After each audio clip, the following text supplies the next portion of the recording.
Reading with your kids. Hola, ni hao, konnichiwa, assalamu alaikum, shalom, mahaba, monomaluanji, namaste, jumbo, bienvenidos. Hi, my name is Jedley, and this is the Reading with Your Kids podcast.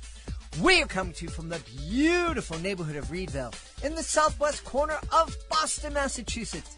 We are so honored and so very, very happy that you're joining us in our mission to help all families grow closer through reading. Please be sure to tell all of your family and friends about the show, and please be sure to subscribe to the show on the iHeartRadio app, on Spotify, Apple Podcasts, Amazon Music, Audible, Stitcher Radio, wherever you find your podcasts. Our guest today is Dr. Colleen Kelley. She is returning to the show to celebrate MC Detective Agency. Before we invite Dr. Colleen in to let us know how her great comic book series makes chemistry accessible to younger kids, we want to let you know how you can gain access to us.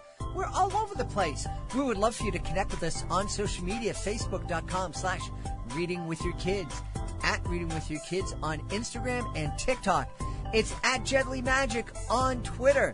If you would love to visit our website, we would love to welcome you in. It's readingwithyourkids.com.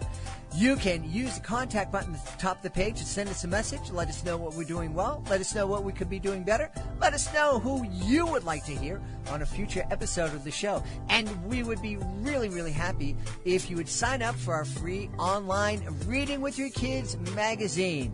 You can find that all and more at readingwithyourkids.com. Join us right now from the beautiful state of Arizona. Our guest is here today to celebrate her MC Detective Agency comic book series. Please welcome back to the show, Colleen Kelley. Hey, Colleen, how are you? Good, Jed. Thanks for having me on the show. I'm really delighted that you're here. We spoke about a year or two ago, and at that time, the MC Detective Agency comics were a dream. Well, yes. A little bit more than the dream, but it was you didn't have the physical books in hand yet. That's correct, yes. So tell us remind us what these comic books are all about. So the MC Detective Agency is a series of 10 comic books that follow the learning objectives found in a 100-level college chemistry course. And what I've learned through my research prior to putting these books out is that a lot of college chemistry is understandable by 9, 10, 11-year-olds because of the symbolic nature of it. So imagine learning music. When you're learning music, you learn symbols. You learn, different scales, and you can read the symbols. A lot of chemistry is also like that. So once I uncovered that aspect of learning chemistry, I decided to make these symbols into characters, and then these characters into talking creatures in a comic book. And so that's how the story evolved. And each comic book is a mystery that is essentially a unit from a chemistry course. So they're intended for readers ages 8+. So Jed, if you want to learn chemistry, there's a platform for you to learn chemistry. There's a platform for the 8-year-olds. There's a platform for, anyone in that age group, 8 to 108, I say. Well, one of the things that's become very clear to me here on the podcast is that a lot of learning and knowledge that seems really unattainable to a lot of people is a lot easier to grasp than we think. Here Yes. We're talking about chemistry. I was always terrified of chemistry. I took it once in high school. I think I only passed it because I was quiet and the teacher appreciated the fact that I was lost in class, but I didn't cause any trouble. So, I got through it. And I've had some conversations with college. I've one very memorable conversation with a college organic chemistry doctor, and nothing. Nothing. I just remember being overwhelmed. But you're telling me it's a lot more accessible than I've been led to believe. Yeah, that's right, Jed. If you imagine that if anyone can learn music and symbols, the chemistry symbols are that same kind of brain. And I think we've been deluded in thinking chemistry is mathematically based. And it's really 90% based on symbols and interpretation of symbols, and becoming fluent, just like you would become fluent in a foreign language or become fluent in language. I'm learning with my studies with these 9, 10-year-olds that they can be fluent with these symbols. And once that fluency evolves, then you can layer on things like mathematics. But the first thing to teach is the fluency. And without that, then none of it makes sense. So when you're talking about becoming fluent in chemistry, what does that mean? That's a great question. That means that you can look at a page of chemical symbols. You might have seen something that looks like hieroglyphics where there's a lot of lines and shapes and arrows and dots, maybe with an element symbol here and there. That is a page of symbols that is actually a story being told. And so uncovering that story and being able to interpret those symbols as a story, meaning that there's movement between the different molecules and they combine and then they separate. And so when I look at that, I extract the stories for the comic books from some of those interactions. This is fascinating. Just to give you my knowledge of chemistry, I know H2O is water, right? Right, okay, right. Okay. That's a great one to start with because if you look at a water molecule, the formula is H2O, but if you draw it with the oxygen in the middle and 2 hydrogens flanking it, that becomes then the symbol, and that becomes part of the story play. Fascinating. What was there a light bulb moment that you were studying and I teaching college kids, and all of a sudden this kind of light bulb went off inside your head, saying, "I can make this successful for younger kids." Yeah, I think what it was just desperation. I really wanted to reach my students as much as I could, and I was trying different ways for them to visualize what was happening. Again, when you're looking at symbols, if I look at a sheet of music, I can't read music. I haven't been trained to do that. And so when you're looking at a sheet of symbols, you're lost. And if the person on the other side is saying, "Don't you see that's middle C?" And you're like, "I can't see it." So I realized that was the disconnect. Whatever I was writing on the whiteboard, even though it was clear to me, they couldn't see it. And it wasn't that they weren't intelligent or had the capacity. It's just their brain hadn't been trained yet to recognize what I was putting up there. So out of that, I decided to make characters to bridge that gap. So I would tell my students, I'm like, well, think of Florine like Piglet, from Winnie the Pooh. That's like this little scared creature that wants to grab on and never let go. And think of Bromine as Winnie the Pooh, who can kind of wander around jolly and on its own. And when I started doing that again, it was just the first thing I could think of, probably because I was at the time a mother of a young child. So I had all these stories, at my fingertips, and the college kids got it then. And I could see the light bulbs going off. And they said, "Why don't you try these with younger kids? Because they understand the characters just as well." Was there any? I'm just curious, and I love this. I'm visualizing here you are in a college campus, and you're teaching these 19 and 20-year-olds and talking to them about Piglet and Winnie the Pooh, and I'm imagining if a dean ever walked in, yes, there might have been some interesting questions being asked. Well, of course, right? Like there is a debate about that. But, I really think that the chemistry we're teaching at the college level could be elevated if we bring what we are doing right now down to like 3rd, 4th, and 5th grade. So, in an attempt to elevate it, we've got to start where they are and then elevate up from there. So it's a circuitous way of answering that question, but sure, there's been lots of questions about the robustness of my methods. But my argument is that what we're teaching in college can really be done earlier, and that way in college we can really get to the meaty stuff. Well, I applaud that idea, and I think it makes perfect sense. I know that a lot of, for whatever reason, my niece is a freshman in college and looking to study biomedical engineering. And she's really frustrated right now because first year, she's basically just repeating high school. And Yes. it's frustrating for her. And I'm Yes. imagining that's happening because there's a lot of kids who need the review and they're getting to college and they're not able to do the work. But it must be really frustrating for the kids who have mastered that and are ready to jump in the deep end to whatever field it is they're passionate about. Absolutely. There is a big bimodal distribution of readiness and for college, and especially in the STEM fields. And that is frustrating. And if we start, and make it universal that in fourth grade you get basic chemistry, fourth and fifth grade, then we don't have that bimodal distribution of learners because it's become something normal in elementary schools and everyone has the same readiness. The usual issue in STEM education is cost, and you think about labs and equipment and all of that. But the MC Detective Agency has obliterated all that. It's a simple comic book.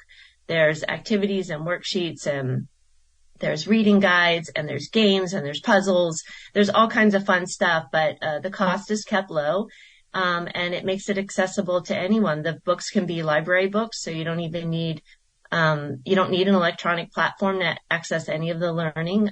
It's there if you want to. But the MC Detective Agency series is going to allow then anybody to pick a book up off the shelf and begin learning chemistry. And that's what I'm doing right now in Tucson. I've got a bunch of fourth and fifth graders at an elementary school, a couple classes that I'm working with, and they're loving it. Yeah. I'm imagining that there's a teacher out there, a fourth or fifth grade teacher out there who's listening and is thinking, I already have too much to do as it is, and now you're going to throw advanced chemistry on me to teach my fourth and fifth graders. Yeah, I agree with them completely. Like, I feel like that is an appropriate argument, and that's something I've been mindful with. And I would agree that it's something that if they want to try, great. But it's also I've created it for different platforms. The first platform I've created for is independent learners at home. So whether it's homeschool audience or just kids who are super curious about STEM, it is all of my research on it has shown that kids can pick it up themselves without any kind of adult supervision. So it doesn't need to be taught. It's a self-paced unit. The kids it's written at a level they can read through. They can do the Poppi's puzzles. Poppi's one of my characters. They can look at Granny's games. She's another character. So they can work through this themselves. And I've seen great results with that. So we can actually take it out of the teacher's hands, and at least launch it at the beginning at that level. And same for homeschool audience. Now, I also, because I'm in the classroom using it right now, and I'm about 10 weeks into using it in an elementary school. So I think, I'm learning what the teachers would need for support by doing it myself. Mm-hmm. And I think the teachers would learn alongside the kids if they would want to. But this is going to take a big revolution in science education. I don't expect that fourth grade teachers would have the bandwidth to do this right now. Mm-hmm. It's going to be a while until, we recognize how impactful this could be and then make it a normal part of curriculum where they make space for the teachers to do this instead of the teachers having to make space to do it. Mm-hmm. Yeah. Now, one of the things that was, one of the reasons that I didn't push myself in high school to really kind of embrace chemistry was this idea that I'm never going to, I have no interest in being a chemist. Chemistry is nothing to do with me. It's never going to be a part of my life. The reality is that there is a lot of chemistry that I'm dealing with day to day. I think it was you who told me that when I'm cooking and putting this ingredient with that ingredient, I'm actually doing some chemistry on the stove. Yes, exactly. It's everywhere. I mean, I'm looking at your beautiful tie-dye hoodie, and that's a great chemistry experiment on how you can adjust the fabric to adhere the dye better. You can add what we call a base.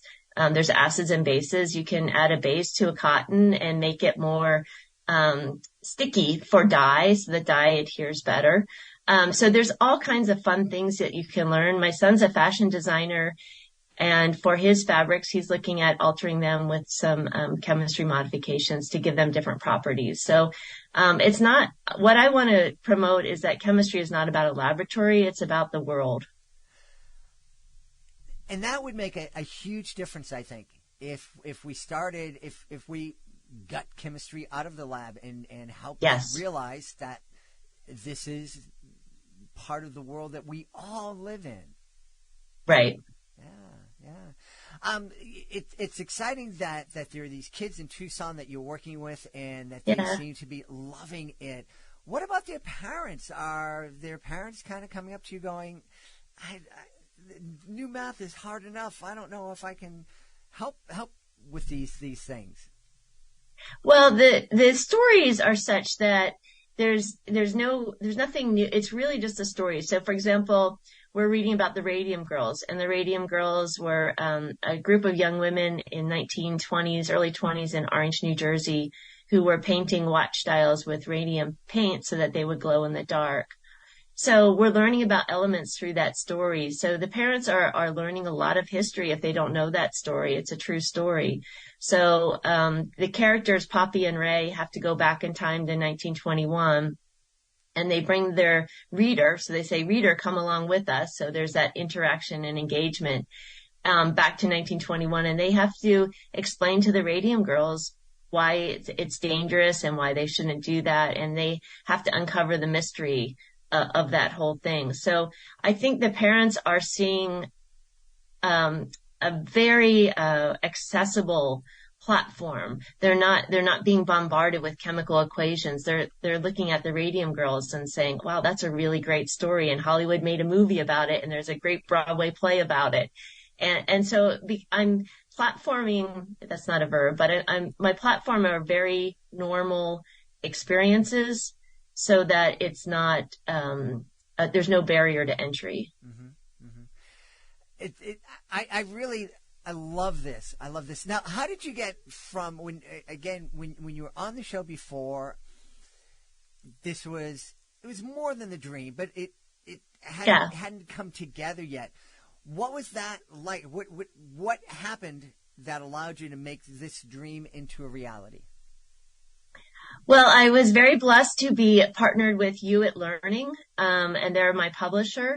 And I'm thankful that You at, believed in my vision and said, we will publish and distribute these books. So that's really all it took. Is I had the books in production, but I had no outlet for them.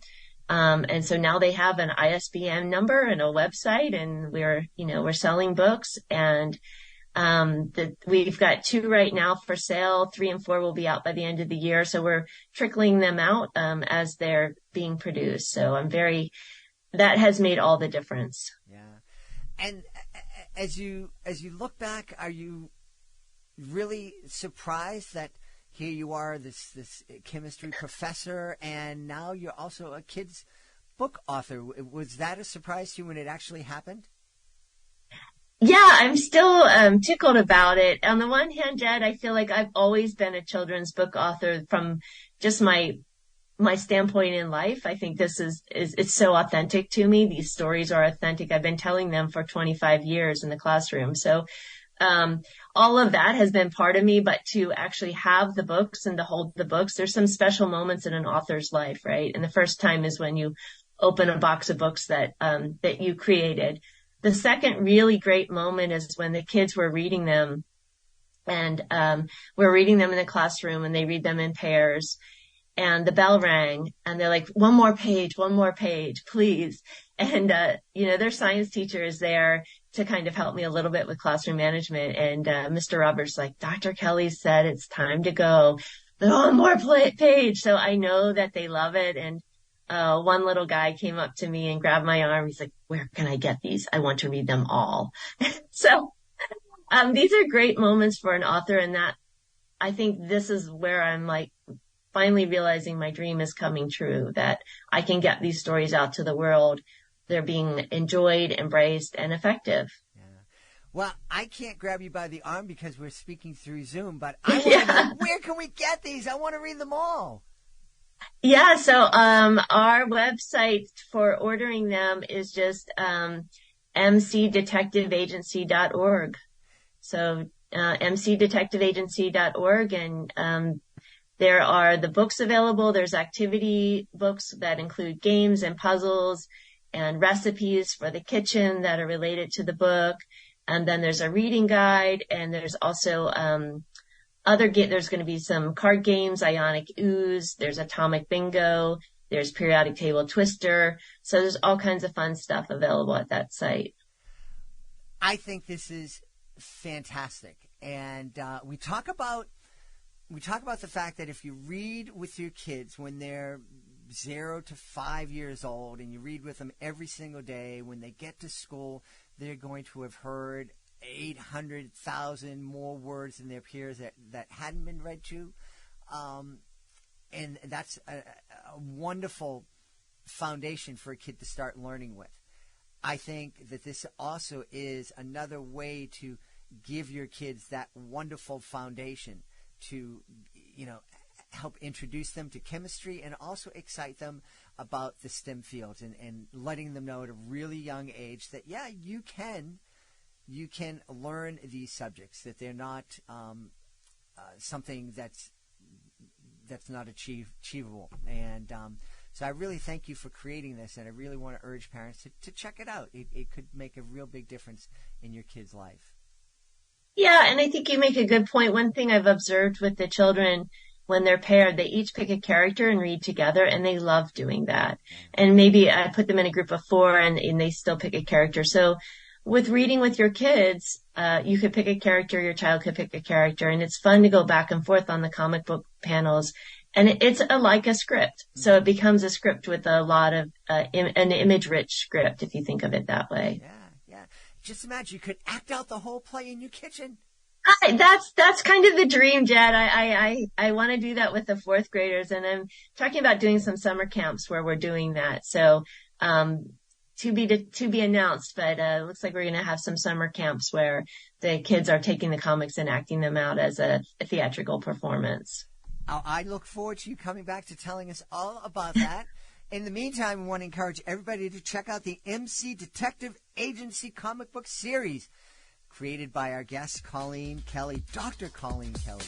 Hey, Dr. Colleen, thanks so much for being with us. Thanks, Jed. Please be sure to join us for the next episode of the Reading with Your Kids podcast. Our guest will be Amy Barron. She'll be here to celebrate her debut picture book. It's called The Gentle Bulldozer. I have a lot of fun with Amy. She's also right here in the Boston area. You're going to love her. She's fantastic. Hey, if you are the author of a fantastic children's book, maybe one of the things that you don't love is the fact that now you discovered, after writing your book, you discovered that now you're the CEO of a small business. When you write a book, you become the CEO of a small business, your book business. And it can be really daunting, especially for self-published and independent authors. Well, you don't have to do everything alone. We would love to help you celebrate your book to the world. The Reading with Your Kids podcast has a worldwide, a global audience. We've been downloaded to hundreds of countries all over the world. We've been downloaded to every single continent on the planet, including Antarctica. And we would love to help you get the word out to all those folks.